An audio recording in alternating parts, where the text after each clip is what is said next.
The weather's mild, Oh, yes, most pleasant. indeed. What news, my child? The kitten died. What of that? All men are mortal, my dear, and so's a cat. While it rained, no doubt it rained and poured. No, You were bored, perhaps? I'm never bored. During my 10 days' absence, what did you do? 6 nightshirts, I believe. 6 nightcaps too. My dear Agnes, this world's a curious thing. What wicked talk one hears, what gossiping. While I was gone, or so the neighbors claim, there was a certain strange young man who came and called upon you here and was received. But such a slander is not to be believed. And I would wager that their so-called news... Oh, heavens, don't wager. You'll be sure to lose. What? Is it true then that a man... Oh, yes. In fact, he often lived at this address. That frank reply would seem to demonstrate that she's still free of guile, at any rate. But I gave orders, Agnes, as I recall, that you were to see no one at all. I disobeyed you. But when I tell you why, you said you'd have done the same as I. Well, perhaps. Tell me how this thing occurred. Oh, it was the most amazing story you ever heard.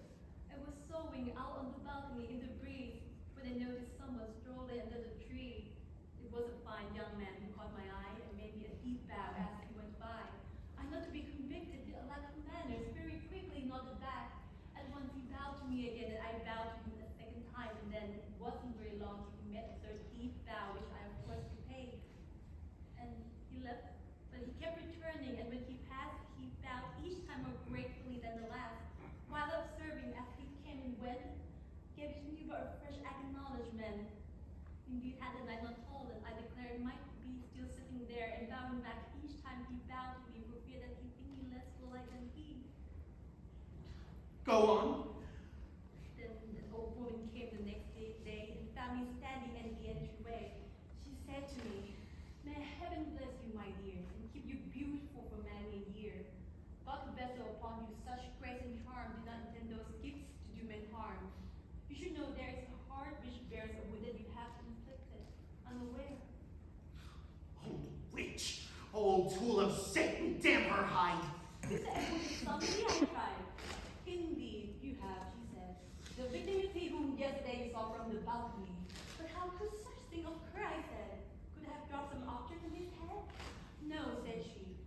"Your bright eyes dealt the blow. They glanced at the cause of his woe." "Good heaven, madame," I said in great surprise. "Was there some dark contagion in my eyes?" "Ah, yes, my dear. Your eyes dispense unwittingly a fatal influence. The poor young man has dwindled to a shade of you cruelly denied him aid. I greatly fear the kind of woman went on, that in 2 days more we see him dead and gone. Heavens, that is very sad indeed. What can I do and what help does he need?" "My child, you only ask you of the privilege of a little interview.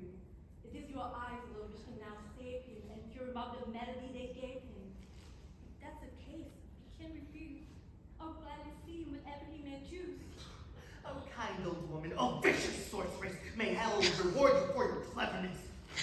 And so, I went to see him, which brought about his cure. You granted did a proper thing, I'm sure. How could I deny the succor he required and let him die? I who pity anyone in pain and cannot bear to see a chicken slain. It's clear that she has meant no wrong, and I must blame that foolish trip I took whereby I left her unprotected from the lies that rascally seducers can devise. Oh, what if that young wretch with one bold stroke has compromised her? That would be no joke. What's wrong? You seem a trifle irritated. Was there something harming what you just related? No, but go on. I want to hear it all. What happened when the young man came to call? Oh, if you see how happy he was, how gay, and how his sickness vanished right away. And the jewel case he gave me, not to forget the coins he gave to Elaine in Georgia. You would have loved him also, and you too. And when you were alone, what did he do? Oh, he swore he loved me with a massive passion. He said to me in the most charming fashion, things which I found incomparably sweet and never tired of hearing him repeat. So much did they delight my ears, and start I know not a commotion in my heart. Oh, strange interrogation, where each reply makes the interrogator wish to die. Besides these compliments, these sweet addresses, were there not also kisses and caresses? Oh yes, he took my hand and kissed them both as if we would never desist. Did he not take something else as well? Ah! Oh well, he took Yes. my. What? Oh, I dare not tell you. I fear that you'll be furious with me. No. Yes. No.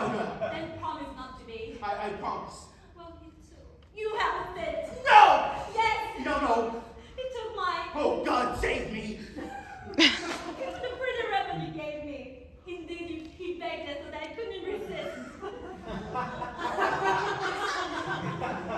Forget the ribbon. Tell me, after you kissed your hands, what else did he do as you recall? Doesn't do other things? No, not at all. But did he not ask for some further medicine for the sad state of health he was in? Oh, no, sir. But had he asked, you may be sure I'd done anything to speed his cure. I got off easy this once, thanks be to God. If ever I slip again, let all men call me Claude. Agnes, my dear, your innocence is vast. I shan't reproach you. What is past is past.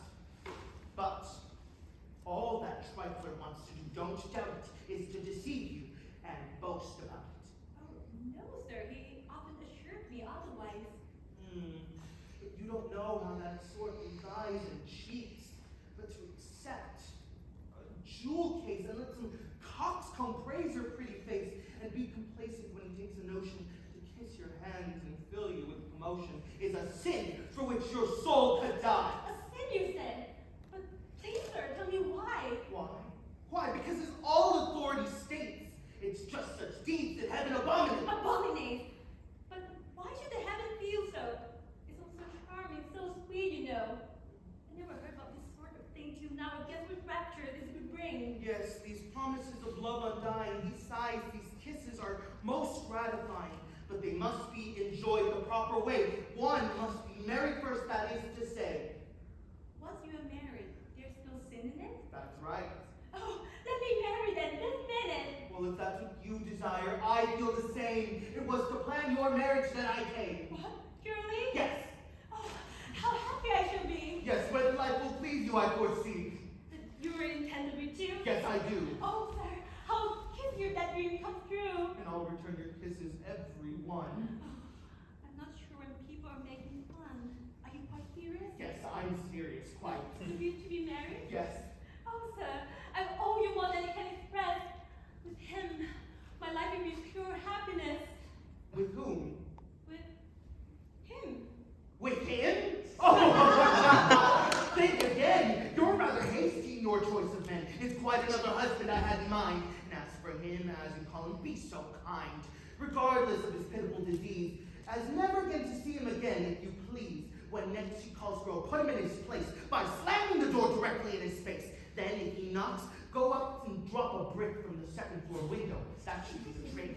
Do you understand, Agnes? I shall be hidden nearby to see that you do as you are bidden. Oh, dear. But he's so good looking, so... Oh, be still. Oh, sir, I just don't have the heart to... Enough, you will. Now go upstairs. Oh, Go!